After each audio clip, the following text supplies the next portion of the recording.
Can I take your order, please? Oh, see, there's no one on the other side of the microphone. Oh, but wait, what if there actually was somebody on the other side who was a machine learning AI that could actually take your order for you? And by doing so, number one, create an amazing customer experience. And number two, empower people to be able to get better jobs in the restaurant industry. And this is where you're going to hear about Rob Carpenter of Valiant on the DiscoPosse podcast right now.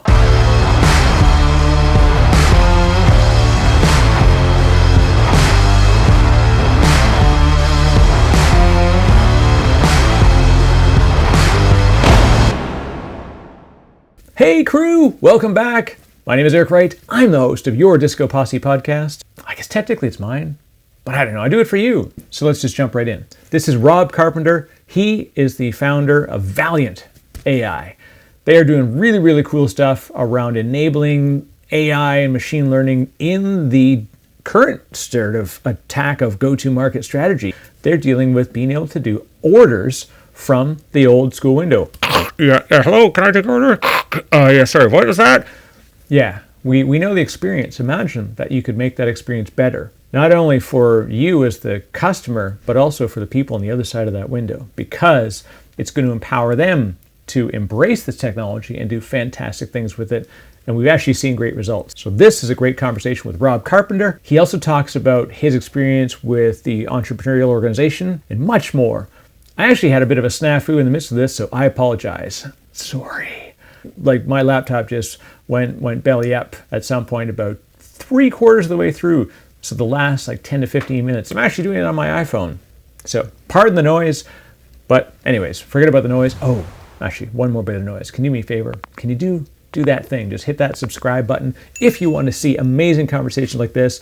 Get notified, hit that bell icon, smash the like button if you so desire. Or don't smash it, just give it a nice little tap. All right, let's jump in. This is Rob Carpenter, really, really fantastic human. Loved the conversation on the DiscoPosse podcast. Perfect. My name is Rob Carpenter. I'm the founder and CEO of Valyant AI. We have developed a customer service facing conversational AI platform. So think Siri, Alexa, Google Home, and we're delivering our product to the fast food industry. So we greet customers when they pull up, take their orders, and we're able to give them their total and pass them along to get their food. And you are listening to the DiscoPosse podcast. All right.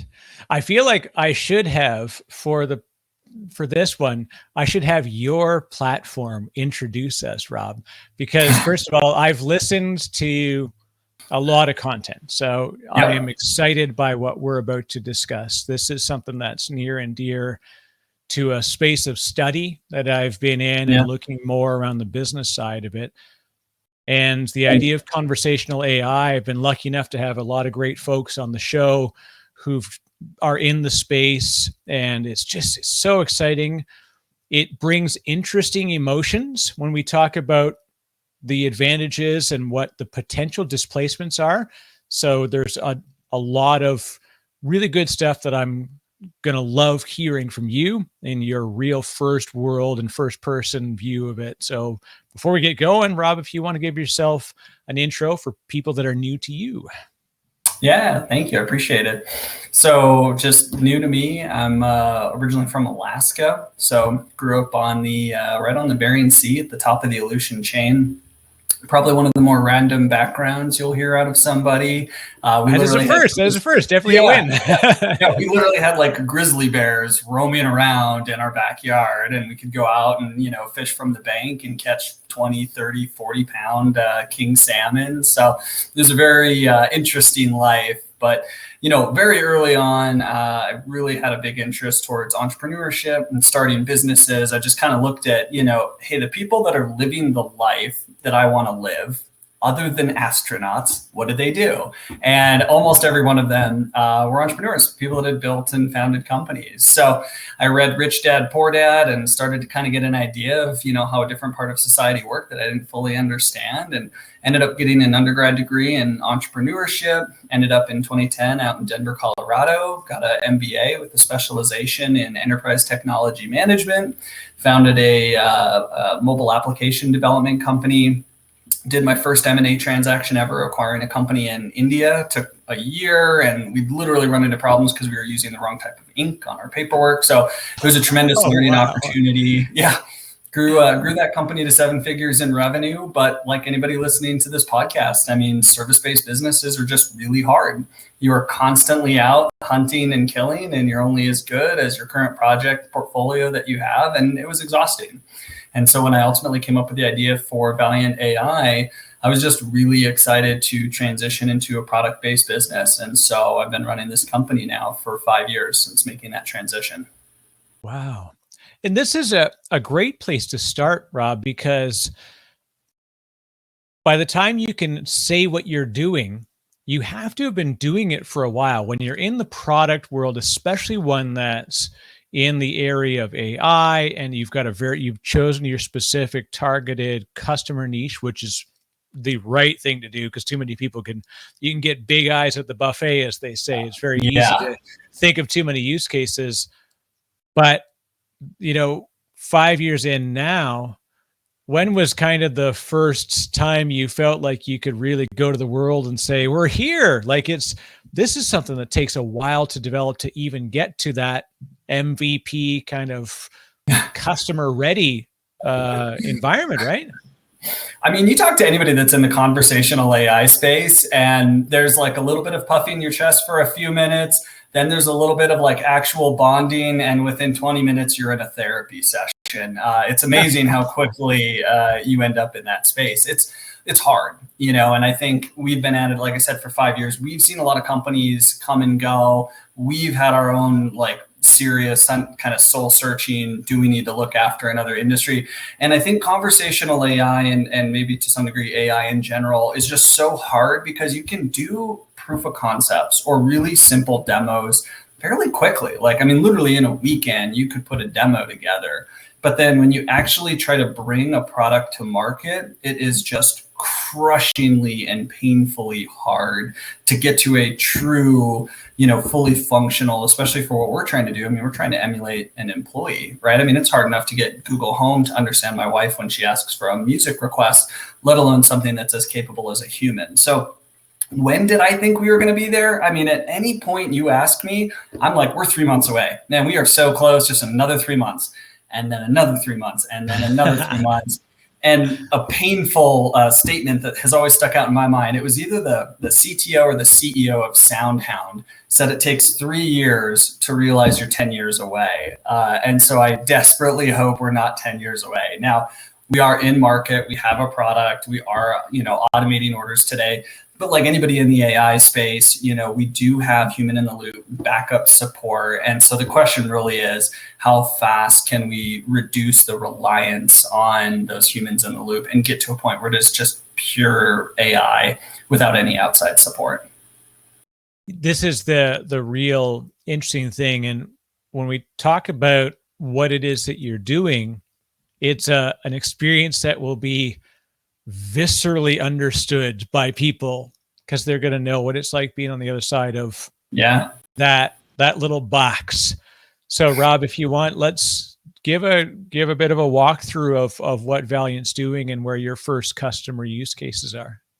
Yeah, so when we initially came up with the idea for what became Valiant, we and I kind of early on knew we wanted to pick one industry. I mean, it's good conventional wisdom, pick a beachhead, own it, and then strike out into other industries from a place of strength. And so I sat down, I kind of came up with my own rubric of 10 to 15 categories, and then identified roughly 20 different industries we were at that time a future solution in search of a problem. So it's like, where could this technology be applied? And so we ultimately settled on the restaurant industry. Now, there are kind of some cons to the restaurant industry that people are familiar with in terms of, low margin, a lot of price pressure, things like that. With things like point of sale systems, there's a lot of pressure and commoditization. So there are some challenges to the restaurant industry, but relative to some other big market verticals, like take retail, for example, the nice thing about restaurants is you tend to have a more limited domain set,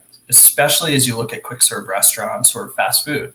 You might have 75 to 150 different menu items, a couple of permutations on there, and then maybe a few hundred other key terms, ketchup, fork, napkin, things like that. But it is a very limited domain set.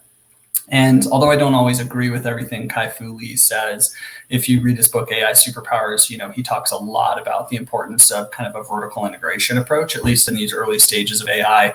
And I do fully agree with that. And so we decided that, restaurant was really where we were going to make our mark. And so we've pretty much been super focused on it in 5 years. And we've turned a lot of companies away in a lot of other verticals. And we've just tried to stay hyper focused on this one key space.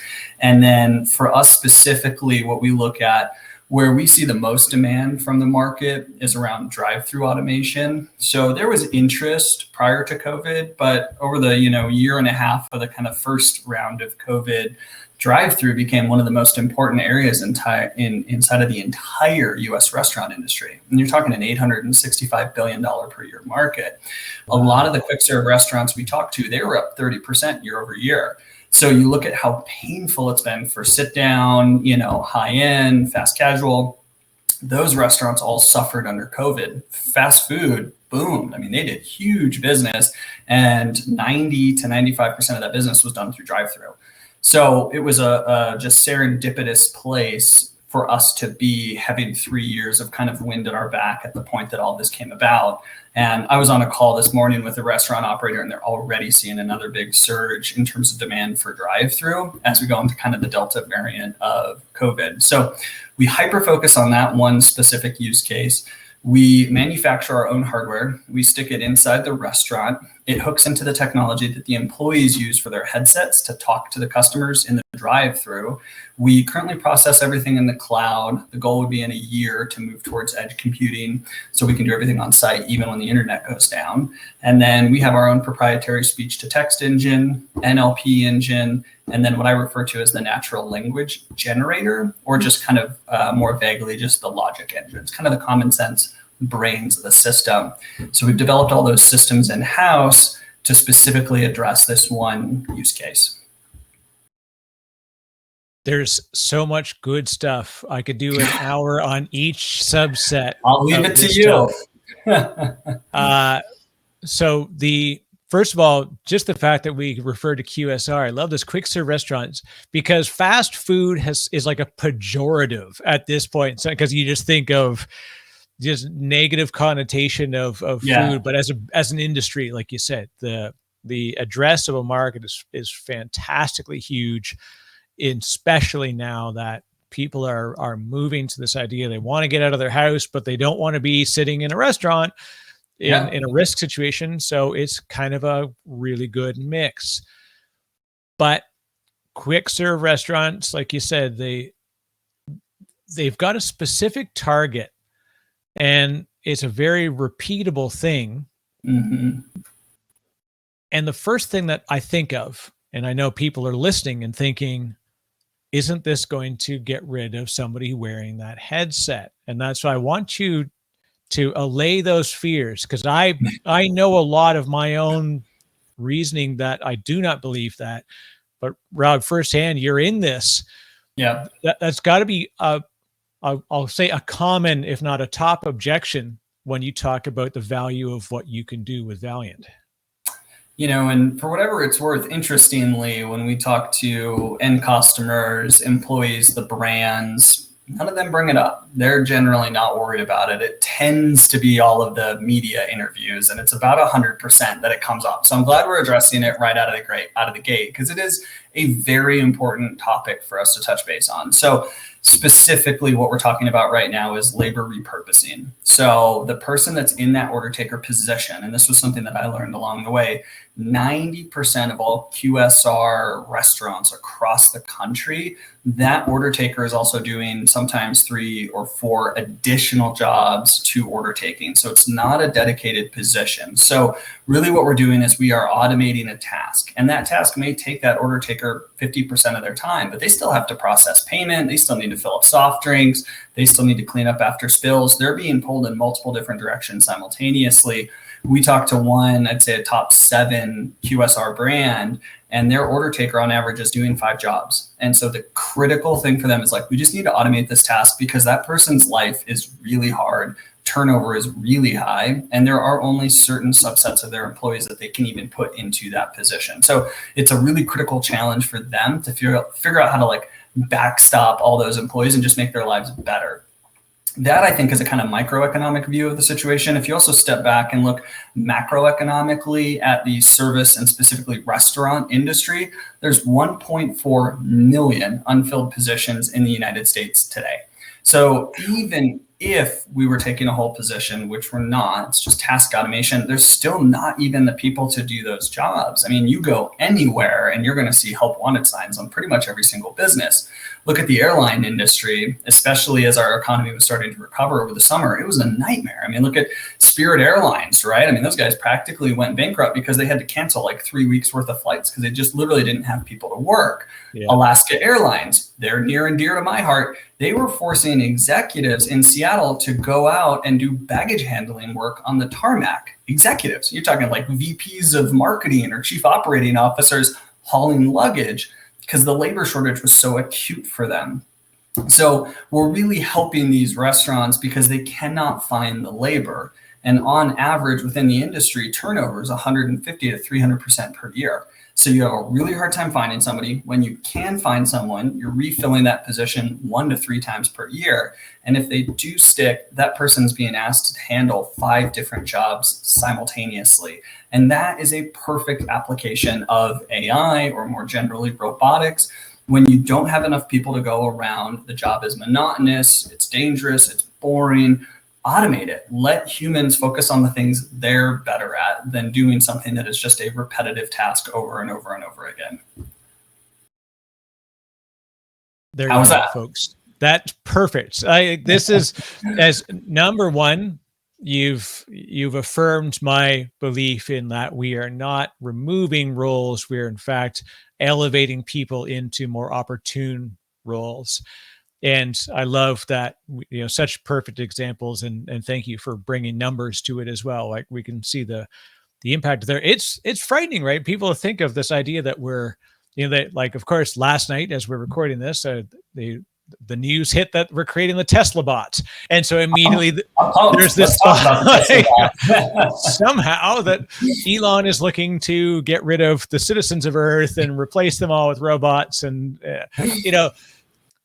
it's such a, like you said, it's such a media frenzied reaction just because it's something to talk about that they know can trigger someone to listen. And I guess when you're in that business, that's your business, is getting people to listen, getting people to read.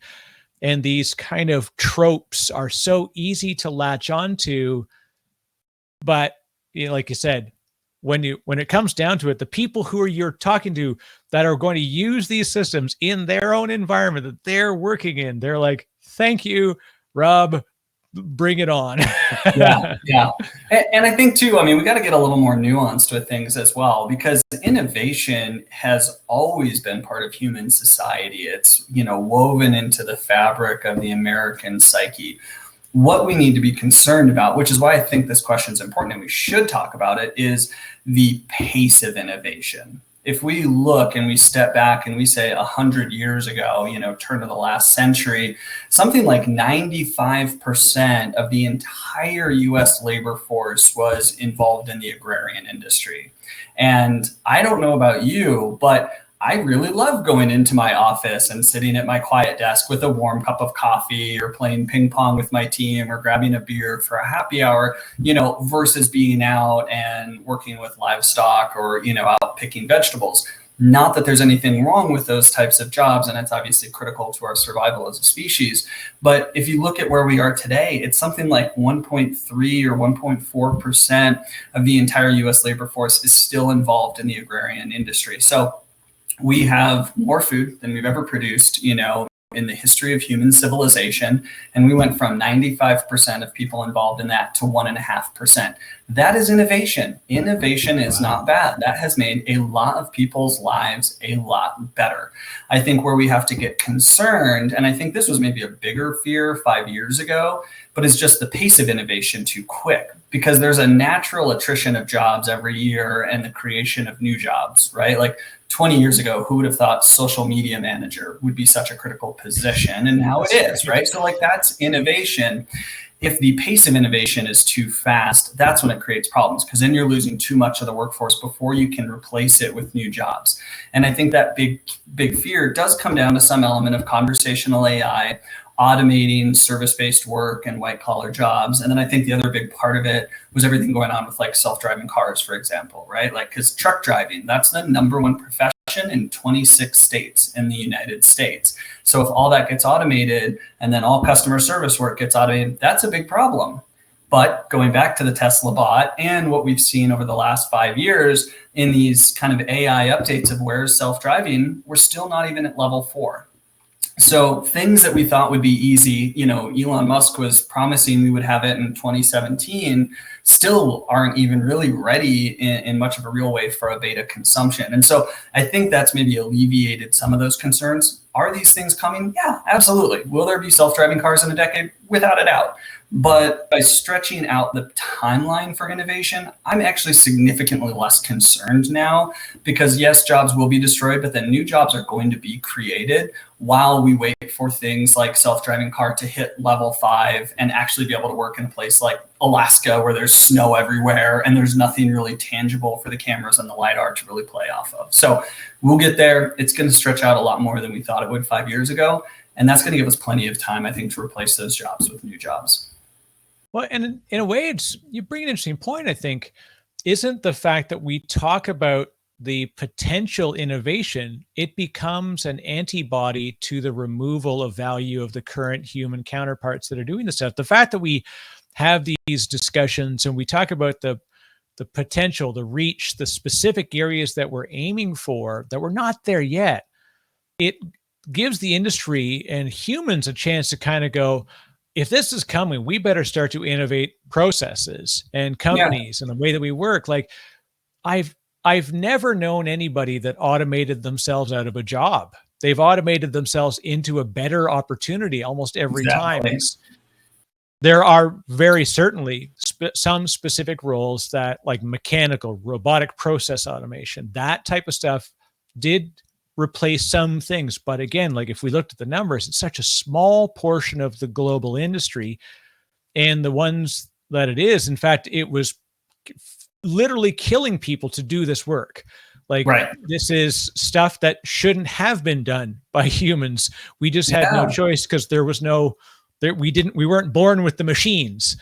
So it's such an interesting thing. I think the perfect case study for this is, right at 100 years old. And that was Henry Ford and the Model T. And he was one of the very first kind of industrialists to bring in this idea of automation and mass manufacturing. And, when you have one manufacturing line and you start to automate 20 or 30% of that mass manufacturing line, people get scared. And he had employees, he had family members, he had people from the community that were literally, picketing outside of his factories because automation was destroying jobs. This is 100 years old. And what happened is that by automating things, he was able to bring down the price of the Model T so that more people could afford it. So then what happened? More people bought it. So he opened a second line and a third and a fourth and a fifth and a sixth. And before you know it, you're employing exponentially more people than you ever employed before. And you're doing it because you're becoming more efficient with your uses of capital. And that's exactly what's going to happen here. But that doesn't mean there's still not concern in the short term, just like there was 100 years ago when people were picketing out in front of his, manufacturing facilities. the other thing as well is the acceptance of the new innovation becomes a baseline pretty easily. The point leading up to it seems like a forever moment. It's like my example, actually, I used this in a presentation recently at work. And I said, like, Elon went to first principles when it came to space travel. And we said, like, this, everybody told him it couldn't be done. It'd be silly to do it just even in that specific one area. He then said, I'm going to land the rocket. I'm not just going to send it up. I'm going to land it on a launch pad. And they said, this is crazy. It can't be done. And then one step further, he does it repeatedly. And now Jeff Bezos goes to the edge of space and he lands the Blue Origin rocket nose up. And not a single person said anything about it. Right? They were just like, yeah, that can be done now. Yeah, it was like, if it hadn't landed that way, people have been like, whatever, dude. Like they would have been angry at him. So it allowed us to move the conversation to something new, which was, okay, now that we can do this repeatedly, what can we do with this availability of technology? And now this is, and there's an interesting thing as well. People said, well, we're lining the pockets of Elon as an example. And look, I'm not going to go, I don't want to have a discussion of the weight of the billionaire or whatever the challenge there, but the result of the work that they've done has resulted in the US government saving $150 billion in spending while still sending objects to the ISS now. So it has had a significant benefit to every citizen of the United States has benefited as a result of that. So it's definitely there. And this is going to be a whole new world for innovation, right? I mean, I don't really even think it's a question of if anymore. I mean, within a few years, the SpaceX, heavy Falcon rockets, I mean, they're going to be landing people on the moon. They're going to be landing people on Mars. And by doing that, you're going to need habitation, you're going to need food, you're going to need water, you're going to need rocket propellant. And SpaceX will do some portion of those, and the companies that come behind them will do some portion of those, but they're not going to do all of them. They probably won't do more than a few, fractions of single digits of everything that has to be done. And so it literally opens up entire new worlds from an innovation standpoint, from a work standpoint, from an economic opportunity standpoint. And so, hey, are they automating parts of a rocket manufacturing process that used to be manual? Yeah. Is that reducing a few jobs that used to be there? Yeah, for sure. But are they now producing dozens and eventually hundreds more rockets than could have ever been done before? And through that process, opening up a whole new world of economic activity? Absolutely. And so that goes back to that kind of more macroeconomic view that economies are dynamic. You are meant to automate stuff. That's been part of civilization since we invented the wheel. That allowed us to do things faster and more efficiently. And that will continue to be part of our future. So looking at, and I apologize, my video has suddenly decided, speaking of like the amazing thing of technology, and yet somehow a simple laptop can't keep up with human, but I've been there, I get it. What I love about what you and the team are doing, Rob, is, again, very quickly jumping to the human value and impact that you can have with what you can do. So conversational AI has had its really, really interesting adoption in a lot of different areas. And some people didn't even realize, like, it starts mostly in text, but the voice conversational AI, where have you seen the challenges and the real wins in bringing this product to market? Yeah, I think the core of the challenge, as I've kind of learned the space, over the last almost half decade now, is sort of the daisy chain effect. Conversational AI has multiple critical path things that all have to happen in a row. And if any one single element in that process has degradation, then everything after it is degraded. So let's say, just using kind of easy numbers here, you have 5 critical processes within a conversational AI system. If every one of those systems is just degraded by 5%, take speech to text.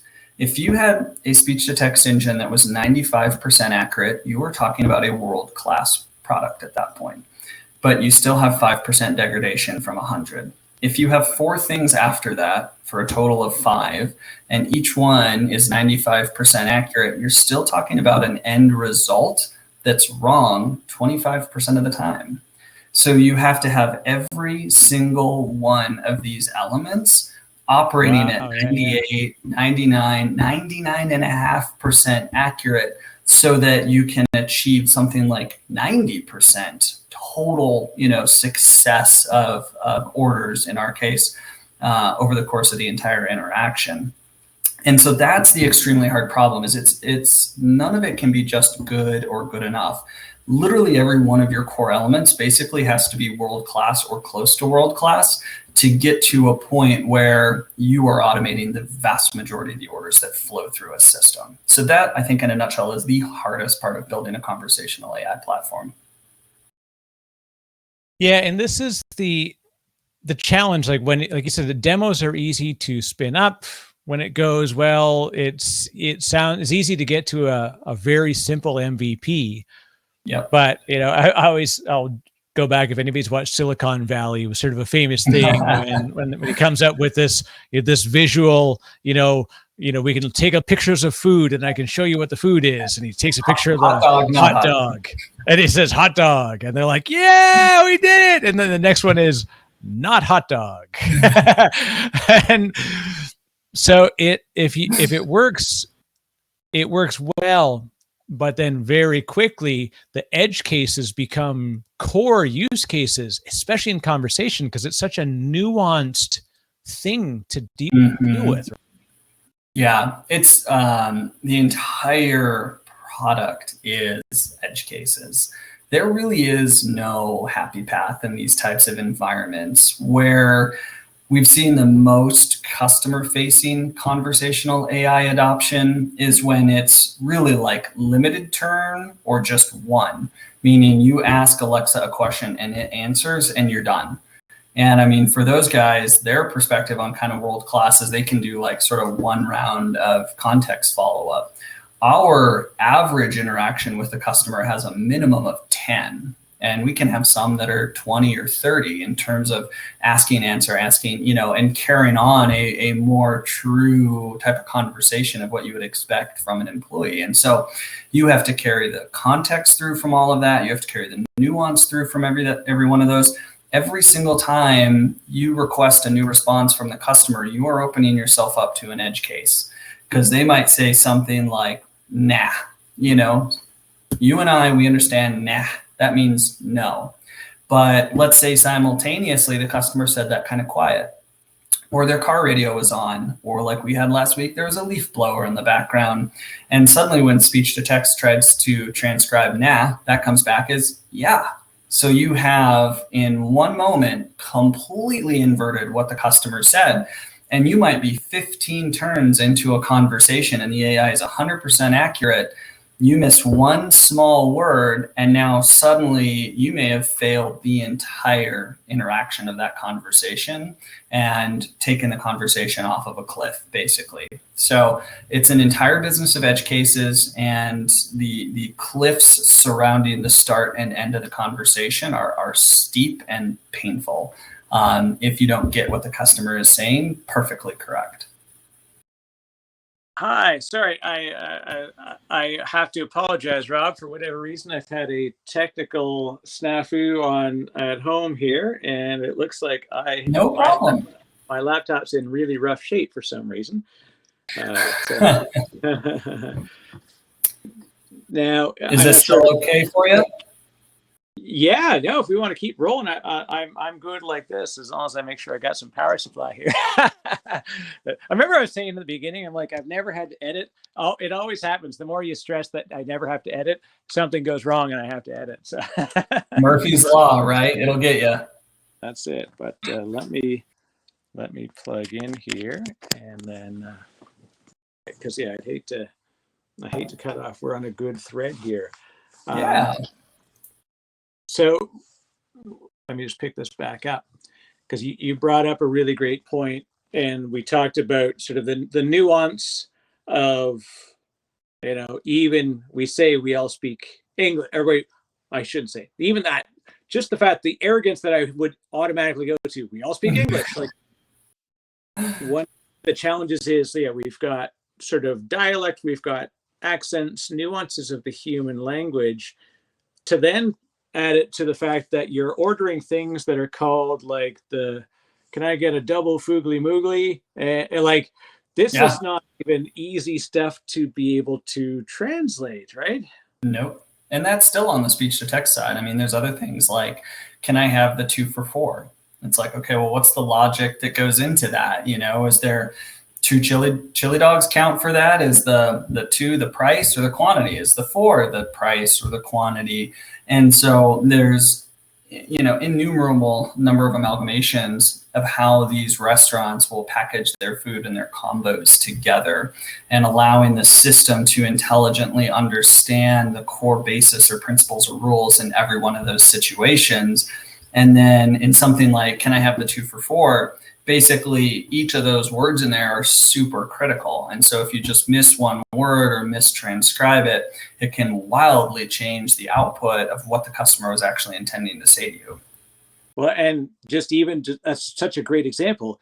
Is it 244 or 244? Like, there are so many words that, which I even find that I've tried to use speech to text with simple dictation, and it just creates these giant run-on sentences.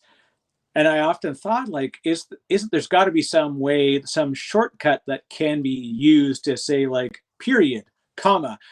But when you say them, it writes out the word, and you can see. And then what happens is the frustration drives me to feel that the tech is failing, which I know it's an unfortunate human reaction, but it's actually, I just haven't figured out how to best interact with it.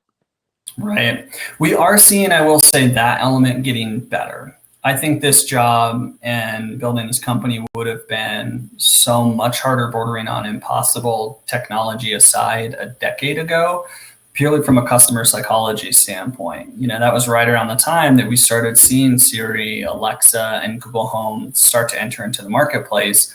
Fast forward today, and there's hundreds of millions of these units sold. And so everybody in one capacity or another has interacted with one of these systems, or likely heard somebody else interacting with one of these systems. And so that is helping to start to kind of train customers a little bit more. Like, in normal communication, we're extremely fast. We tend to be a lot more vague. There tends to be a lot of nuance. There tends to be a lot of emotion and intonality and body language that all feed into our communication with each other. And I think people, as they've now gotten more and more used to interacting with these systems, they tend to be a little bit more halting, tend to be a little bit more direct. And ideally, if they can be a little bit louder and a little bit more patient, every one of those systems helps the accuracy of the system in terms of understanding customers. Such a good point. And so this is a funny story based on that. So the platform that I'm recording on is called Signalwire. I actually had Sean Heine, who was their chief product officer, on. Sean was great. And I started using the platform. One of the advantages is that it allows you to actually stream multiple sources of audio simultaneously. Oh, cool. So actually multiplexing audio. The advantage to it is, if you have 4 people on, or if you and I talk over each other, we can talk over each other and it continues, versus I'll say other platforms have the problem of digital cutoff, where as soon as one person starts to talk, you get and then everybody goes, "Oh no, sorry, you go ahead," and then they both start talking again. Like, so this platform gets rid of that. However, when it starts to happen, we naturally account for it. Like, the people I talk to will stop talking if they hear me talk at the same time. I'm like, no, I was just sort of adding color to it. Like, we can all talk at the same time. It's actually fine. And we've learned to behave within systems that are common now. And like you said, no one really doubts, hey, Siri, do this thing, or, hey, Google, do a thing. We've actually we've normalized it, which is kind of nice. Yep, I would agree. Now, on the technology side, you talked, and if you don't mind, I'd love to dive in. You talked about currently, of course, you're sending data to the cloud. That's the easiest way to do this because you want to make sure, is it, the most computing power is there, create the most viable centralization. It's a great platform approach. But you talked about the move eventually to do more stuff at the edge. And this is important because we're going to see more, first of all, just the risk of power loss and data Yep. loss and other things could impact it. But then you really open the doors to interesting, unique use cases once you can have a real full edge presence. Yeah, it's really critical. And I mean, we're finding, at least within our industry, there's definitely a lot of concerns from these restaurants. Some are in major metropolitan areas and have fantastic, high speed internet. And a lot are in really rural areas with really bad internet connections. And even, where we are now, almost ready to go into 2022, there's still restaurants, in some cases, I kid you not, that are on dial up. And so in those situations, it really precludes you from being able to bring your product to market if you don't have it capable on the edge. So where we're at right now is we just are starting in the more metropolitan, more well-connected areas, but it opens up basically the entire rest of the industry if you can push it to the edge. And, you wait until the middle of the night and you push downloads and updates to the system and things like that to keep it current. And it's a lot more from a kind of a device, IT software management when you're so distributed like that on the edge versus just having one core platform that's in the cloud that's significantly easier to interact with and to modify. But at least for us and for our industry and our use case, that edge capability is going to be really critical for us in the future. The other thing that's interesting is, as a founder and knowing that you've got to stay focused, how did you maintain that? You talked about at the start that you've actually had to actively turn away folks that have brought lots of, hey, well, I got this, Rob, you're doing this. Yeah. What if you just did it here? How do you maintain that real pragmatic approach, especially not just because it's you, but your entire team has to ultimately stay aligned on that vision of what you need to get done first before you branch out? Yeah, I mean, I'd be lying if I said it wasn't hard. And I think this is a problem that every entrepreneur and business owner faces, and kind of determining their model, which is, are we going to have one sort of generic system that's going to work well or work okay in kind of a lot of different industries? Or do we just want to have an absolutely best in class product, but in the foreseeable future, it's just hyper focused on one space? And I'm not actually a engineer. So I definitely come more from a business development operations type of background. And it's hard to turn away a, $500 billion company that wants to talk to you about voice AI capabilities. Generally, what I've done, which has been helpful for me, is I just throw out high barriers to entry for them. Because for these big companies, it takes nothing to waste a startup's time. Hey, this could be interesting. Let's see if all those guys over there want to go and work on this for free or nearly free, for 6 months or a year. And then we'll see if we want to do anything with it. So it's been a bit of a self-fulfilling prophecy to stay focused because, I have taken those meetings, I have talked to those companies, but then generally I just throw out high price points to them. And then in the back of my mind, I'm like, okay, well, if they pay this, then I can go hire, 1, 2, 3 people. They can focus on adapting our platform because at the end of the day, it's just software, right? So it can be adapted to any industry, but it takes focused time and energy and concentration.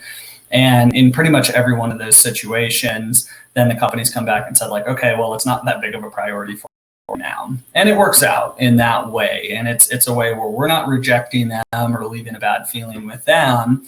We just kind of lay out the case, the background, the reason, the work that goes into it, and then, throw a big figure in front of them and say, hey, if you pay this, we'll do it. And I think especially right now within the conversational AI space, there's so many people working on it. There's so much going on. I think there's a lot of excitement. There's a lot of real technology. There's a lot of hype. There's a lot of smoke and mirrors. And so it's very choppy waters for companies to figure out how they want to navigate this process. And so by throwing that barrier up, it's pretty much kind of kept everybody out and allowed us to just stay on our sort of happy path from a go-to-market strategy. But that's just how it made sense for me. Yeah, no, it's great. And when you talk about that, there's a lot of folks that are talking about the space, and they have technologies, versus some, like yourself, where you've laser focused on a use case, you're delivering it, you're growing with lighthouse customers. So you're doing that really, really strong method of don't do B until you've succeeded at A, versus people that are like, they're going to talk about A, B, and C, and then maybe dabble in D.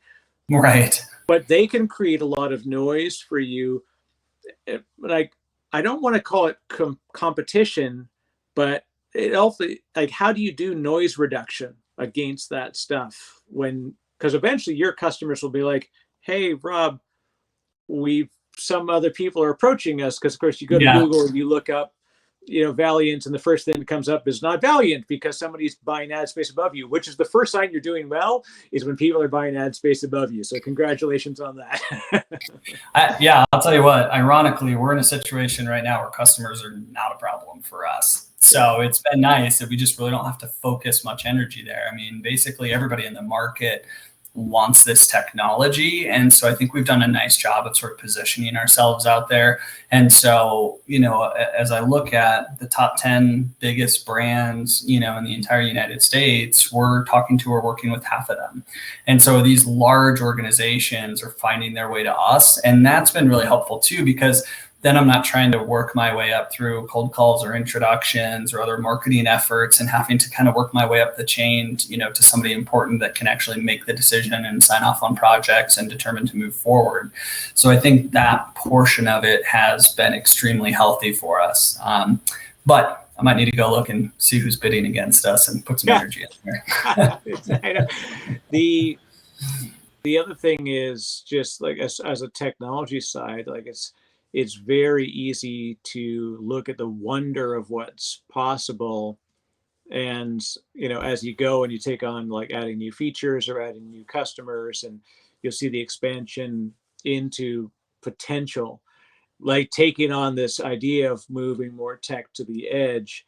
It's a real undertaking where you have to invest into it. So when you're making decisions like that as a founder, what's your thought process around where you have to be 100% revenue generating versus how much can I put into the longer term growth and viability?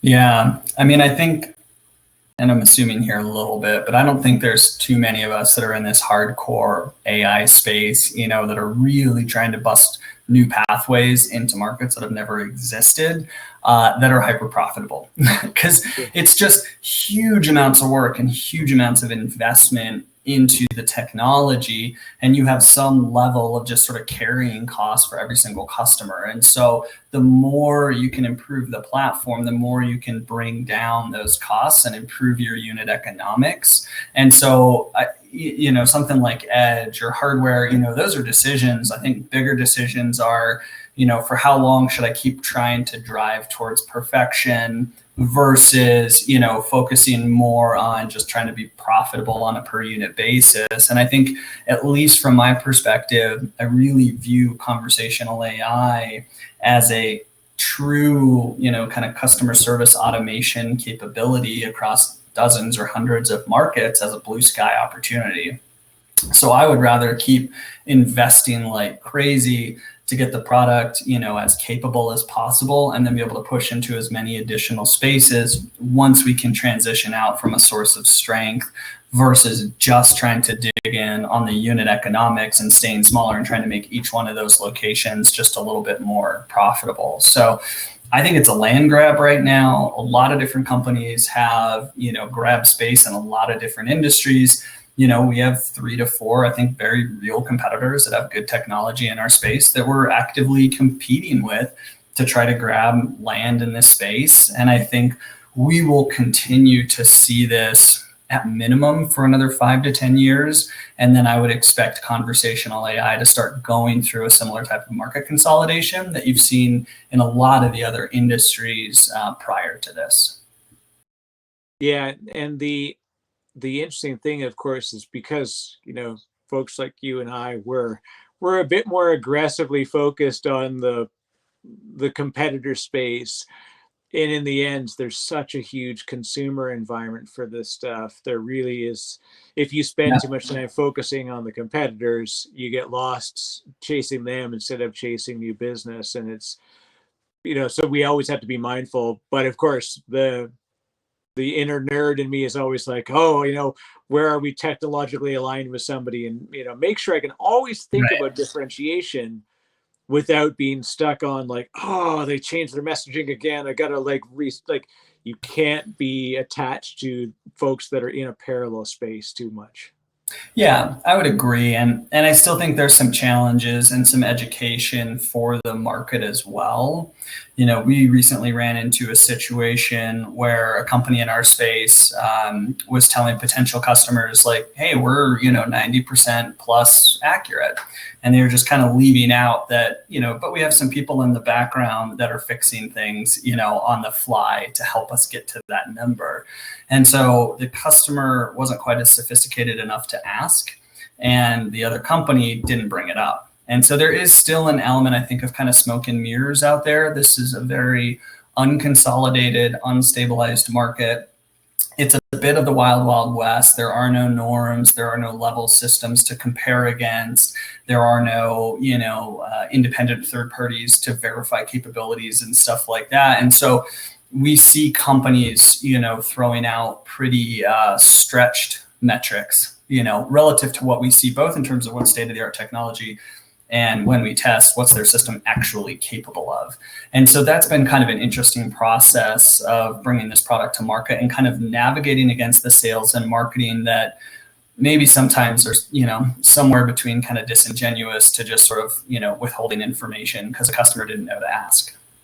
Yeah, that's a tough one. And like you said, especially when it's a new technology and a new space, no one knows that there's a mechanical Turk hiding behind the scenes with all this stuff.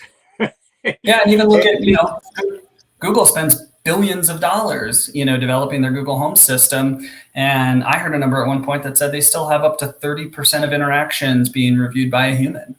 Yeah. So it is the very dirty secret of the industry, of which everybody that's in it understands crystal clear.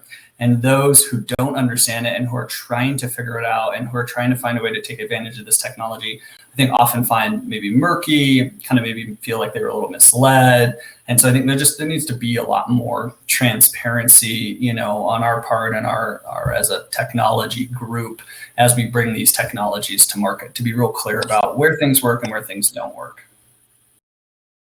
Now, I don't want to put a limit on the use cases that you've got, because I'll say it's more focused in that you're less likely to bump into the need to do real deep, sentiment analysis. There's obviously points where that would come in, I would imagine. Yep. When someone starts yelling into the speaker like Samuel L. Jackson, you're probably time to make sure that somebody taps the headset and gets rid of this.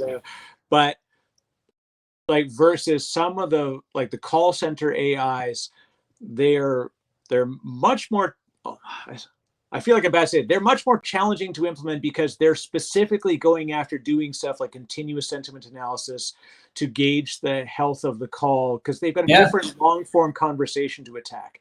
So I don't mean to say it's harder, it's a different challenge that they're solving. Yours, where do you see the variability in what you can start to do with some of the deep capabilities in NLP and actual analysis?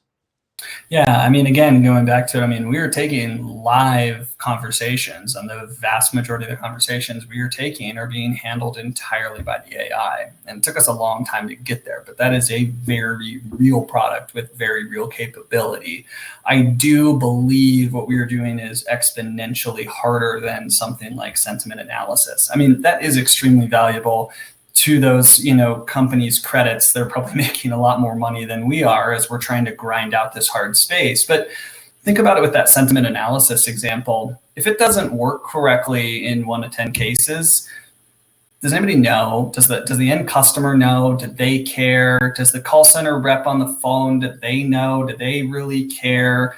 Maybe if the sentiment picks up the call is going really bad, it goes to pull in a manager, or they just use it to monitor it after the fact. But it doesn't stop the core capability from happening. The customer and the call center rep still did their call. Could it have been better? Probably. They still did their call.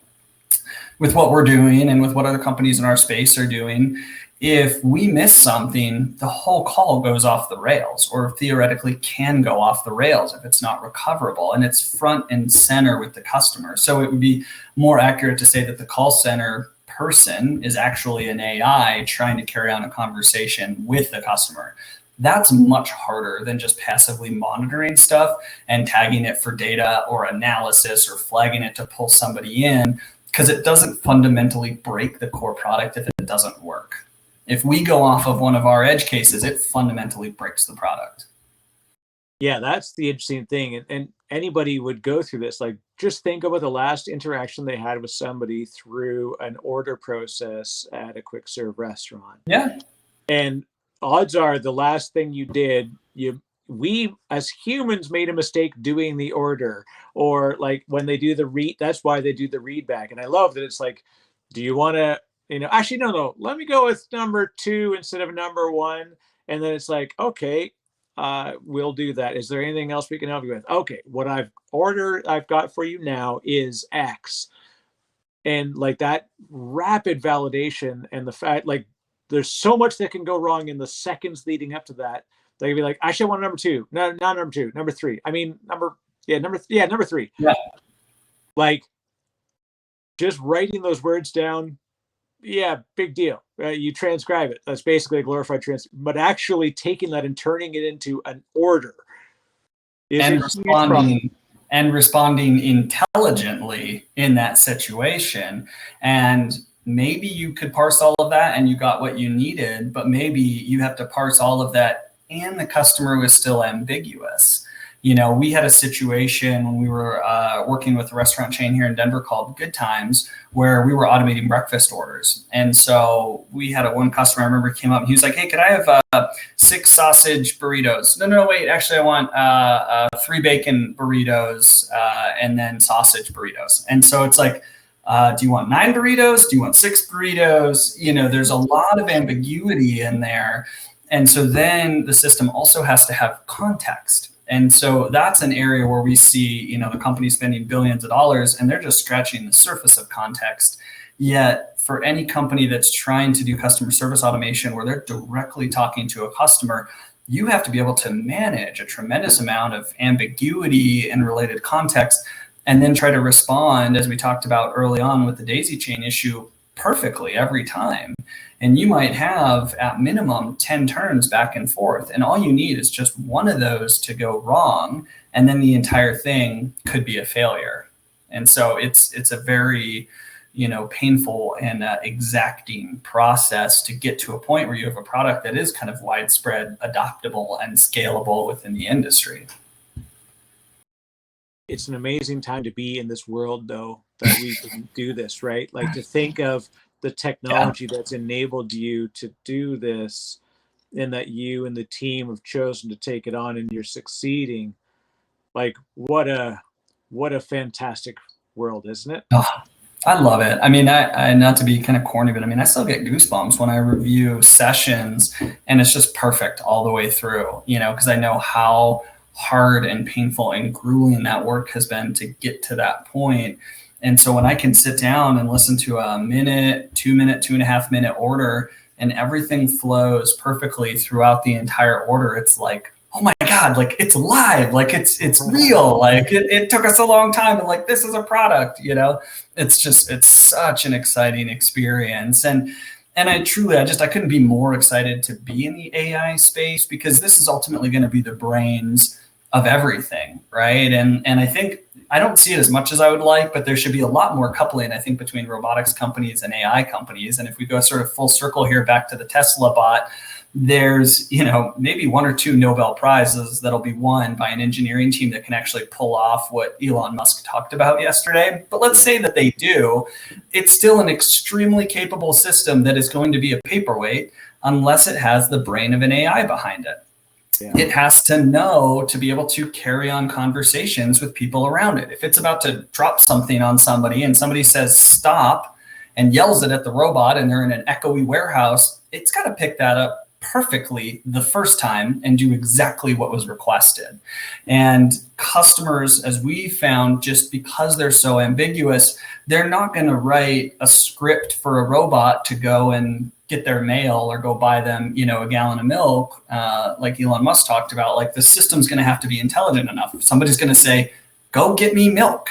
And the robot's going to have to intuitively know what go get me milk means, which is like turn around, walk to the door, open the door, walk to probably a car, get into the car, drive to the grocery store, walk into the grocery store, go get the milk, pay for it, and then repeat all the steps to get back. And that is where AI lives. And so it's just such an exciting time industry-wide. It's just in its infancy. It's going to be really fun to watch this technology evolve over the next 10 to 20 years as it just continues to get smarter, more sophisticated, and starts to proliferate into more places that ultimately I think will make our lives better, both as consumers and as employers, and as coworkers. And I want to tap into something that, I said technology, amazing. Our place in the world to be able to do this is pretty fantastic. Yeah. I was going to say, what are the risks that we have, but I don't want to take a dark turn. I want to tap into something else that I saw in your bio. You're a member of Entrepreneurs Organization. So EO has come up a lot. I've had, when you do a couple of hundred of these interviews, you eventually bump into this common things, and EO comes up a lot. So I'd love to hear, Rob, how did you discover this, and what's been the value that you found from being a part of that organization? Yeah, so for anybody listening who doesn't know, EO stands for Entrepreneurs Organization. So it's basically a international networking group organization where entrepreneurs come together. So here in Colorado, we've got an extremely healthy chapter. I think we're 160, maybe going on 200 people that are in our organization. And every single month, they're putting on different events. So a couple of days ago, a guy that owns a brewery here in Denver gave anybody who wanted to a tour of his brewery and gave everybody free beer and talked about the business and the economics of it, things like that. There was a lady that owned a bunch of restaurants. She gave people tours of her restaurants, explained how they work. She had a very cool kind of collective thing going on where they renovated an old warehouse, and they had a dozen different restaurants inside there. And you go sit at any restaurant, you can get food from multiple restaurants, and talked about kind of where the evolution that she saw of restaurants going. We, at one point, I think it was 2 years ago, we brought in a guy from the military who was the one that found Saddam Hussein. And he talked about all the work that he had to do to be able to kind of track down, where Saddam Hussein was. So it's just fantastic and intellectually exciting to be around similar people that are trying to grow companies. It's amazing how many times we all run into the same problems. So to be able to chat through those problems, share experiences of how you overcame those issues, could be partners, could be fundraising, could be legal, could be challenging customers. Because ultimately, at the end of the day, it is lonely at the top of an organization. You don't want to complain to your direct reports and bring them down. You need to kind of sometimes bottle some of that stuff up, and you just try to keep people kind of excited about the mission and the goals and pushing forward. But then you really do need people that you can lean on that have similar experiences, that have been what you've been through. So, the tours, the networking, the speakers, those things are fun. But I think the core of EO is what's referred to as forums. And so within our bigger chapter of 160 to 200 people, it breaks it down, and everybody gets put into a forum of about 5 to sometimes 10 people, kind of on the bigger end of the spectrum. And you get together once a month. And then everybody talks about hey, here's what I got going on. Here's what's working. Here's what's not working. You can give each other experience shares. You can lean on each other. And then even within our forum, we'll bring in speakers, and it could be, speakers to give you education on business, life goals. They could help you with relationships, retirement planning, succession, things like that. And so it creates this community of people that know what you're going through, that can help you and that can support you, be it in business or be it in life. And then because it's an international organization, if you travel to pretty much any kind of major city globally, there are chapters of other EO members there. And I'll regularly get emails of like an entire like forum that are flying out to Colorado. And they're like, hey, if there's anybody local that like wants to meet up, let us know. And you just get to meet all these cool people. I attended one with a group that came up from Costa Rica and really hit it off with a guy. He owned a custom software development company. I had just recently left my custom software development company. We connected on everything. And by the end of the night and a bunch of beers, he gave me free access to use his place in Costa Rica whenever I wanted to, And so it's like, when are you going to get those types of experiences, in your day-to-day life when you're just kind of bumping into people? And so it's obviously something that's near and dear to my heart, as I was able to quickly pontificate on it. But I think for anybody that's running a company, I would just highly encourage you to check it out. It's just nice to be surrounded and able to interact with just really cool people. Yeah, I think it was Colin. Goodness great. I apologize, I can't remember his last name, from Sheets and Giggles. He's in Colorado, and he was the first one that turned me on to the organization and conversation. And then, like I said, I've probably a half dozen other people now since then have brought it up. I'm like, I gotta get closer to this. I've actually looked at the organization. It's good because there's like a minimum as far as like the range of folks who can get involved. It's very targeted. There's definitely, It's not like a hangers-on Reddit group. This is people who are active. You have to have a certain amount of active revenue. So you're really and truly aligned with a community of people that are doing something, and it's just so refreshing to me, like to see that because there's community for technology, there's community for so many things, but for founders, it's a really difficult and lonely spot to be in sometimes, and to have that peer group accessible without having to like engage advisors. And ultimately, everyone wants to give you ideas because they know they can get a hunk of your company. That's ultimately what a lot of the people that I want advice from people that are living the life, not who just want a taste of mine. And that is exactly what it is. And I think you also hit on something that was kind of important to me too, is it's not the hanger-oners. Because I went to 2 or 3 of the other big kind of national, global sort of groups, kind of like this. And they just tend to be stuffed with like consultants, and people that kind of want to live in your orbit. Again, as I go back to my, forum, everybody's roughly in a range from a revenue standpoint. There's one guy that's in the hundreds of millions from a revenue standpoint. Everybody's got similar sized organizations in terms of the number of people they have. And because we're all living it, we can all collaborate. So in my custom software development company, I crashed and burned with my partners, and they bailed out of the company. I'd say at least half of the people that are in my forum, my group of about 9 people, probably about half of them have had partnership issues since I've been in the group.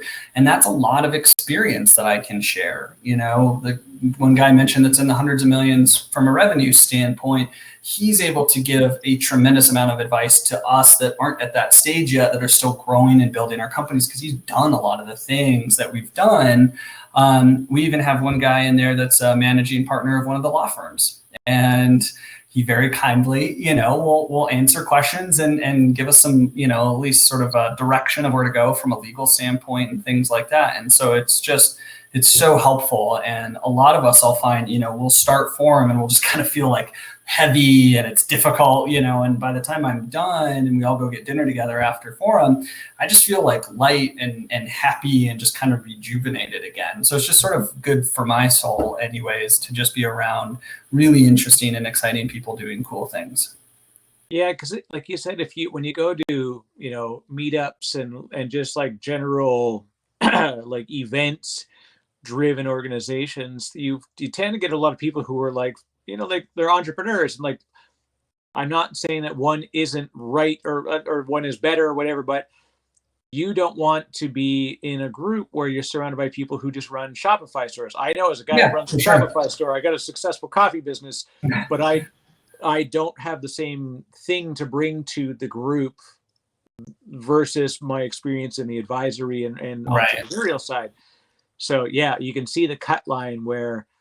Plus those meetup groups, they are wonderful. They tend to be a lot more superficial might be the best way to put it. You don't get really deep from a connection standpoint. You might share some ideas, hear about some cool companies.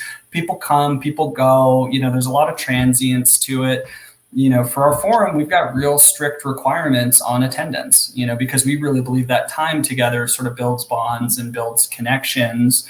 In October, my forum and all of our spouses were all flying to Napa Valley together. We rented a house together. We were lining up different wineries that we're going to go to, different restaurants we're going to go to. In 2 weeks, we're all going to meet up at a lake out here in Colorado, and we're going to bring our families and our kids. And so it's a lot, I think, more consistent and much deeper ties than what you might see in some of those other organizations. Yeah, and it's finding the group of people who are aligned and alike. And yeah, it's tough to find those two things together. You can find a lot of alignment, but then you're, if they're so disparate in where they are company position wise, it's it sounds like such a great organization. I've heard nothing but really respectful words spoken from folks that are part of it. So I definitely recommend that. I guess in closing, sadly, we lost a couple minutes in the middle because for anybody that's watching on the YouTube, they'll see that I'm on a phone instead of on my regular rig here. Rob, I'd love to get your advice for folks that are getting started and, especially now, COVID and the state of the world means we're going to be remote longer. And it's a great opportunity, I believe, or there are opportunities to be had. And so for folks that maybe were on the cusp, people that are already remote and thinking maybe this is my time to start up my entrepreneur mindset, what advice do you have kind of today? It's August of 21. What can the next 3 months be for somebody who wants to think big? Yeah. So if you already have your business idea and you know what you want to do, then just get started. It's the most critical thing. I just finished reading a book called Super Founders, and they talked about what was the number one key to people's success. And the kind of read it too long, didn't read is past success, which sounds cheesy, but it actually makes sense. So people that have started companies are then more likely to be more successful and are more likely to build billion-dollar companies, having done it in the past. So I think it's just like anything, you need experience and you need time. I think a lot of aspiring entrepreneurs, they try to make their first company $1 billion company. So, goal one is just start. Goal two might be, go easy on yourself. Don't think you have to build the next Uber or next Microsoft with your first company. Think of it in terms of training for a marathon, and your $1 billion company is running the marathon, right? You need to do things leading up to that. The easiest place to start a new business is a service-based company. There are so many opportunities in this country right now. It's astounding. Think of anything. It doesn't have to be super exciting. I mean, it could literally be a landscaping company. It could be a house cleaning company. It could be a painting company. People out there are desperate for services. As a, kind of quick example, my wife and I are going to remodel our basement. We're adding a bedroom and a bathroom. When we initially got it quoted about 18 months ago to now, not only have prices gone up about 220%, we had to bring out like 15 contractors to just find one contractor that wanted to take the project on. And so there's huge opportunities out there for people to just start really good service-based businesses. And not only, I think, is there sort of a lot of opportunity from a work standpoint, I think a lot of people out there think that, it has to be this big grandiose thing, and it really does not. So start a service-based company, get good at it, deliver great customer service, build a business. You, number one, potentially get yourself out of the rat race. You're able to create a job for yourself. You're able to create income for yourself. Maybe you're able to then have an exit and sell the business, and you use that capital to start your $1 billion company, or kind of more like I did. I got the service-based company to a good place, and then I came up with the idea for my $1 billion product-based company. I hired somebody to run my service-based company for me, and then I went full-time on the product-based company. So you open up a tremendous amount of freedom for yourself if you just are owning a business and just running a business. So just start, go easy on yourself, consider service first, and focus on coming up with your billion-dollar idea while you're already working for yourself and making money. That doesn't inspire people to just take a breath and think about what the possibilities are. I don't know what is. So, Rob, thank you very much. It's been a real pleasure. No problem. Thank you for riding me out during my technical troubles here today. Gotcha. If people did want to get connected online or elsewhere, what's the best way they can do so? Yeah, feel free to just shoot me an email. It's rob@valiant.ai, or find us online or any of our social media sites. A beauty. Excellent. Well, Rob, thank you very much. Lots of great lessons. I'm bullish on the possibility for Valiant. I like what Thanks. you're doing, and as they say in the world, you bet on three things: the three T's: team, TAM, and technology. And the reason it starts with team is because you can tell when somebody has potential in something. You don't even need to know what the something is, but you know somebody's got the potential. I would bet on your team. So Thanks, Eric. I really appreciate it. excellent. Thanks very much.